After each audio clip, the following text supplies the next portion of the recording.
Welcome to the Detour Snack-Sized podcast, brought to you with love and support from our brilliant friends at Right at Home. I'm Harriet Thomas, and last year I did something a bit wild and adventurous for a 61-year-old.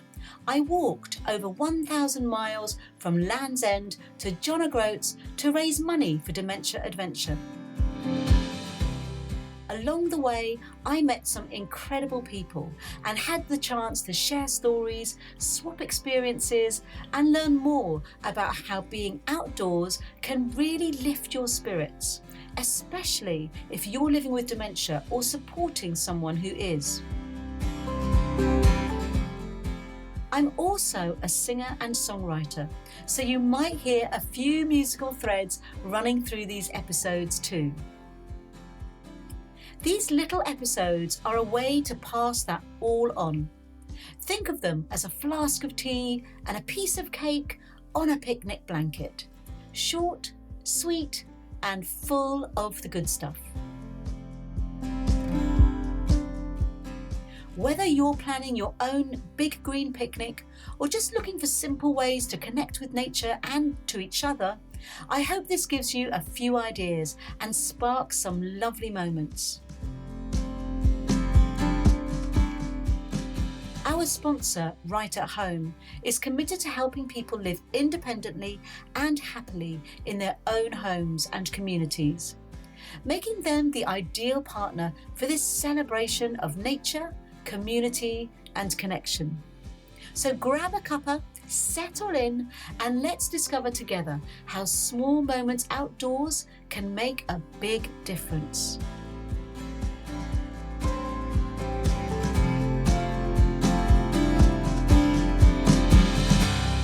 We don't always remember what was packed in the picnic basket, but we do remember who we were with. A picnic is about presence. It's about making space to be with someone, fully, gently. A flask of tea, a listening ear, that quiet feeling of belonging. On my walk, those moments often came unexpectedly. A chat with a stranger on a bench, a companion who showed up just when I needed a boost. This episode is about those kinds of connections, the ones that remind us we're not alone. Today we're reflecting on companionship, connection, and belonging, themes at the very heart of any picnic. You'll hear from people I met along the way, guests who understand what it means to be truly seen, and of course from Gordon, who brings practical ideas for bringing people together. Because when we sit down together in nature, we make room not just for food and music, but for each other. One of the joys of walking solo is how open you become to meeting others. So, I've nearly finished my walk.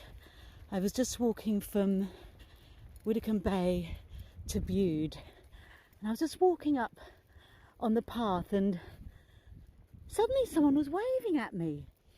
And I looked behind me because I was like, who's waving at me? I don't know anyone here. And then a voice was like, Harriet, Harriet.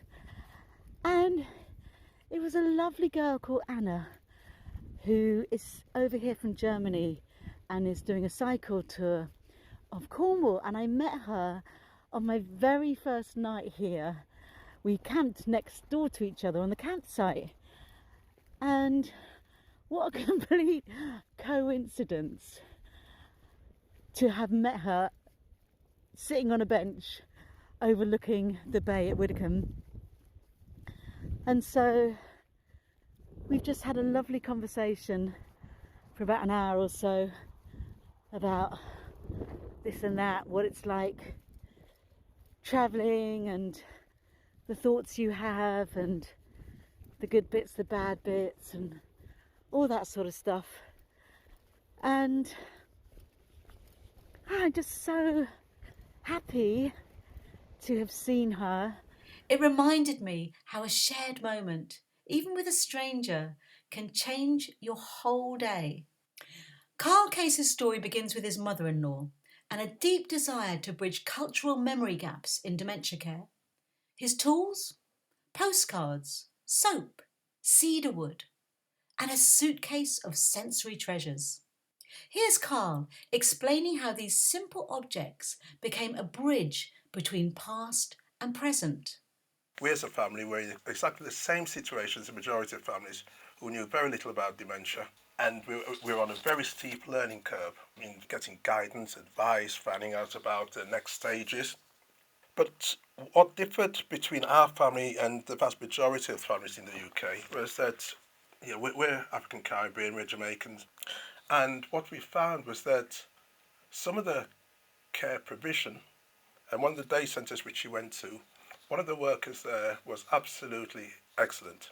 Absolutely excellent when it comes to person-centred care, engaging with her, the two of them having a laugh together. However, what we realised was that there's a big gap, a cultural gap, because she wasn't able to trigger any of Ma's earlier memories and engage with her in those earlier memories. Ma's part of the Windrush generation, and she came over here in her early 20s. That meant that she was born in Jamaica, had a childhood back home, had a adolescence and early adulthood back home. And Helena wasn't able to trigger any of those memories, and as a result, none of those conversations. So I've got albums of vintage postcards, many of them from the Caribbean, many from Africa. Because at the time when I was younger, we never used to see any positive images of the Caribbean in books or on the TV. And I used to have a whole heap of them from these postcards. So I remember one day taking out one of these albums and just sitting with Ma and just going through them. And all of a sudden, she was elevated back to the pedestal of storyteller. With each photograph, each image, each postcard, she was able to tell me stories relating to them, relating to where they were, and stories of her background and her early childhood, coming back up, etc. And she was able to return to the pedestal at the later stages of dementia, when she reached a situation where she couldn't recognise or didn't recognise some of her grandchildren. So I thought, well, if this can work for Ma, this can work for other people as well. Not just the postcards, but I gathered together a lot of different artefacts which developed into the African and African Caribbean Dementia Toolkit. When Deb moved to Suffolk, she didn't expect to meet a lifelong friend, but a random visit to a cycle shop introduced her to Peter Berry, a man navigating young onset dementia with resilience and humour. Their friendship, as you'll hear, is rooted in trust, laughter, and presence. I moved up from London to sunny Suffolk, and he was one of the first people that I came across. And a friendship from sort of early tentative steps grew quite quickly and to where we are today. So 6 years, Peter, 6 long years. Long years. And how I've suffered. Yeah. Oh, all in a very good way. No, it's great. There, it's a I wouldn't say a weird friendship, a different friendship, strange friendship. It's as though I've known Debs, I suppose, for my entire life. She knows a lot more about me than I know about her, but I suppose the friendship for me is based on a feeling as opposed to knowledge, if that makes sense. I feel that she's a good friend, and she's become like a sister to me. Absolutely brilliant. I think the friendship, given what Peter has just said, is based on the here and now. So it doesn't matter. He knows little about me. The friendship is almost like how Peter experiences life, just in the moment. So it doesn't matter that he doesn't know much about my past. He knows who I am now in this moment, and we have a banter, we have a laugh, and that's all that matters.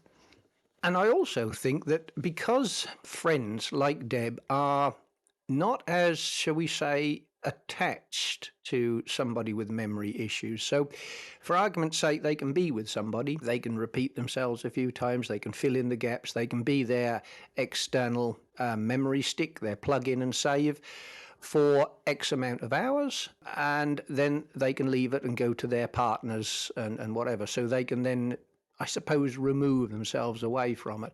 Whereas people who live with people with memory problems all the while, it's a different frustration. I suppose Debs walks beside this condition, whereas as my wife walks hand in hand with it, if that makes sense.